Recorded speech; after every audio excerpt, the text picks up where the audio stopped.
जिला केज के इलाके हिरोक से ताल्लुक़ रखने वाली खतीजा बिनते पीर जान बलोच, जो बोलान मेडिकल कॉलेज की नर्सिंग तलबा है, इनके लवाहिकीन ने इनकी मुबैना तौर पर जबरी गुमशुदगी के खिलाफ प्रेस कॉन्फ्रेंस की। अहले खाना के मुताबिक इन्हें 21 अप्रैल की रात बोलान मेडिकल कोयटा के नर्सिंग गर्ल्स हॉस्टल से लापता करके नामालूम मुकाम पर मुंतकिल किया गया। इस दौरान मुबैना तशद्दुद से हॉस्टल में खौफ व हिरास फैला। अहले खाना ने कहा है कि ताहाल खतीजा के मुकाम या हालत से आगाह नहीं किया गया। खतीजा बिस्तो एक तारीख का हॉस्टल 10 गिर कनक बुता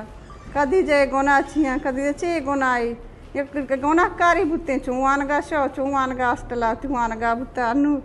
अगर पताते गोनाई बुते कोयटा चुवानते चुवान गा बु चुवती कारे सराबू खतीजा एक बेगुनाई मर्दमी खतीजा ब्यारे पेश कने खतीजा पिरजान महाबरती ब्यारती पेशदारे खतीजा पिरजान बिस्तो एक तारीखा कोयटा हॉस्टल चेस्कन बुत्ता आवदा अंचो सक बुत्ता बियंता मनी जेंस होता खतीजा मुलाकाता मना मेलगेश नेश्ता अमियंदा सक बुत्ता चूनिया के खतीजा रोड अन्ना कार गैर कानूनी कार का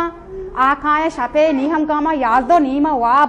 वाबा डायरेक्ट चेस्का आवा तेराम गुत्ता डायरेक्ट गेत्ता मुद्दा जता पूछता डायरेक्ट सज्जी मर्दमन डीमा गेत्ता बोर्ता होदा अगर आई कसूर अस्ते आ बेती बुगुशी अदालत पीछ बेकंते के आई कसूर ई चीज ई वजह मा गेत्ता बोर्ता डायरेक्ट चो बारा चो एक आवा चियारा ची नादम की गुड़ुखा बेगुना या अगर कसूर अस्ते मार बुगुशी का ये कसूर कोथा। उन्होंने मजीद मुतालबा किया कि अगर कोई इल्ज़ाम है तो इन्हें अदालत में पेश किया जाए, बसूरत दीगर फौरी तौर पर रिहा किया जाए ताकि इन्हें कानूनी और आइनी हुकूक मैसर आ सके। वश न्यूज़, केच, बलूचिस्तान।